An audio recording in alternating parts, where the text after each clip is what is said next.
खुलुमबाय स्टुडियोआव दं आं किलिकां ब्रह्म 2024 मायथाइनि मेट्रिक आनजादाव बर' बिजोंजों फरायनानै सेथि मासियाव उथ्रिसारनो हानाय फरायसाफोरखौ बरायनाय आरो मान बावनाय हाबाफारि लादों।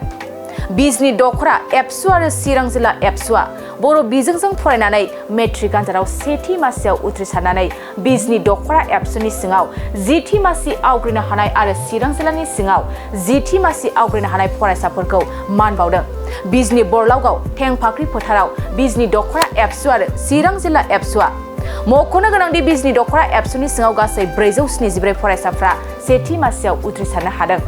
बेनिनो जिथि मासि आवग्रिनो हानाय फरायसाफोरखौ मान बावनायजों लोगोसे गासै सेथि मासियाव उथ्रिनो हानाय फरायसाफोरखौ बरायदों। बिजनि दखरा एबसुआ लोगोसे बर' बिजोंनि फरायसाफोरखौ 100% उथ्रिसारनो हाहोनायाव गंगु फरायसालिफोरखौबो मान बावदों। बिजनि दखरा दुलाराय बर' फरायसा आफादनि बानजायनायाव देग्लाय 2024 मायथाइनि मेट्रिक आनजादाव बर' बिजोंजों फरायनानै सेथि थाखोआव उथ्रिसारनायफोरनि गेजेरनिफ्राय 3 मासि सायख'नानै जोङो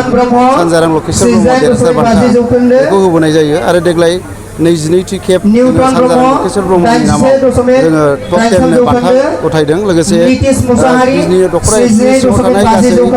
474 सेथि थाखोआव उथ्रिनाय फरायसाफोरखौ जोङो फरायनाय हाबाफारि बेखौ दिनै लानाय जादों बरलागाव गोजौ फरायसालि गेलेग्रा फोथाराव। आरो दखरा एबसुआ गुन गोनां सोलोंथाइनि मावथांखिखौ नोजोर होनानै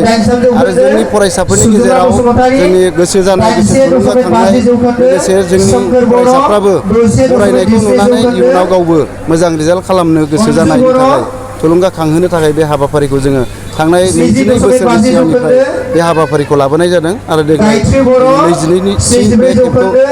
बरायनाय जाबाय। आरो दिनैहाय जोङो गोजोननाय मोन्दों देग्लाय बोसोराव गुबुन बोसोरनिख्रुइ बांसिनै 474 फरायसाया सेथि थाखोआव उथ्रिसारनो हादों आरो सरकारि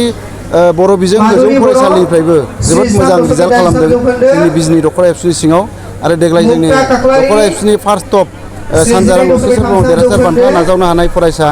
माख्रा गोजौसिन गेजेरारि फरायसालिनि फरायसा देरहासार बसुमतारिया 93.17% लानानै सरकारि स्कुलाव फरायनानैबो दिनै फार्स्ट टप बेखौ मोननो हादों। दा जोङो जोबोद गोजोननाय मोन्दों। लोगोसे जोङो बे दिनैनि मेलनि गेजेरजों बिजनि दखरा एबसुनि सिङाव गासै 100% रिजाल्ट खालामनाय बर' बिजों फरायसालि बेखौ जोङो थांनाय बोसोरनिफ्राय बरायनाय जादों आरो देग्लाय नैथि खेबनि थाखाय जोंनि दखरानि सिङाव जायफोर बर' बिजों फरायसालिफ्रा 100% रिजाल्ट खालामनो हाबाय बे फरायसालिफोरखौ जोङो फरायनो थाखाय थि खालामदों आरो देग्लाय जोङो 9 फरायसालिखौ फरायनो थांगासिनो दङ।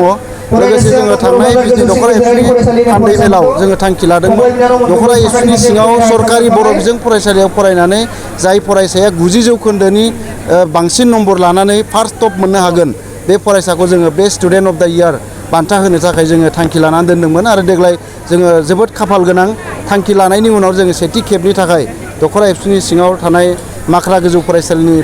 फरायसा अनजाथाव फरायसा देरहासार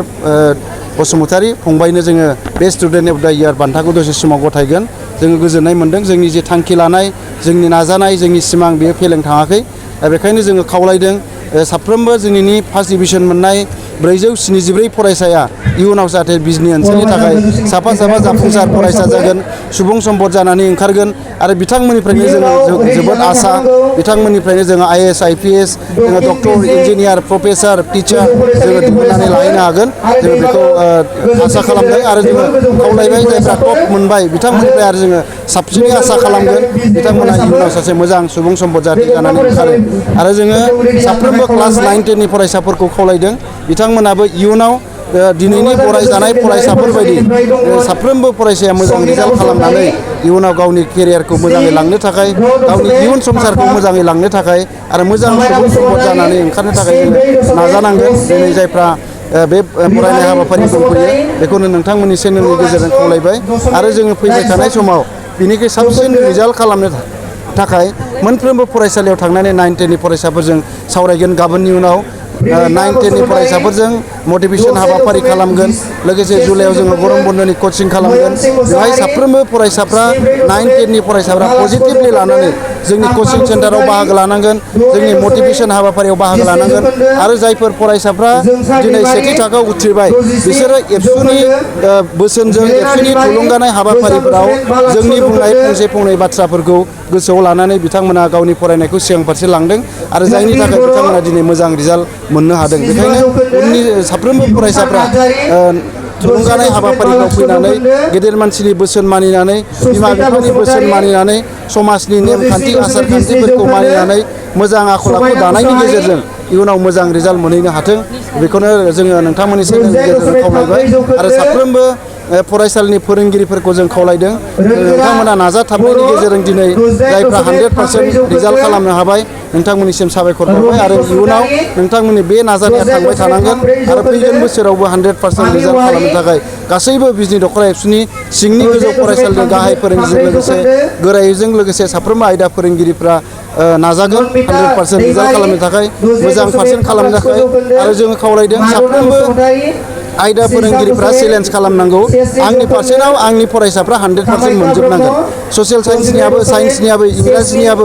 MIL-नियाबो जुदि गासिबो सानो आंनि साबजेक्टआव 100% मोननांगोन आंनि फरायसाफ्रा होनबा बयबो जोङो नाजागोन होनबा साफ्रोमबो फरायसाफ्रा 100% मार्क लानानै आनजादाव उथ्रिसारनो हागोन बे चेलेन्जखौ जोङो एसे खम नुबाय थानो नागिरो जोंनि फोरोंगिरिफोरनि गेजेराव बेखायनो आयदा फोरोंगिरिफ्रा बयबो सांग्रां जानानै गावनि आयदायाव 100% मोननो थाखाय दिनैनिफ्राय बयबो खामानि मावगोन फैगोन क्लास 10नि पासनि एग्जामाव SSLC एग्जामाव बे थांखिखौ लानानै आवगायलांगोन जोङो नोंथांमोननि चेनेलनि गेजेरजों खावलायनाय जाबाय आङो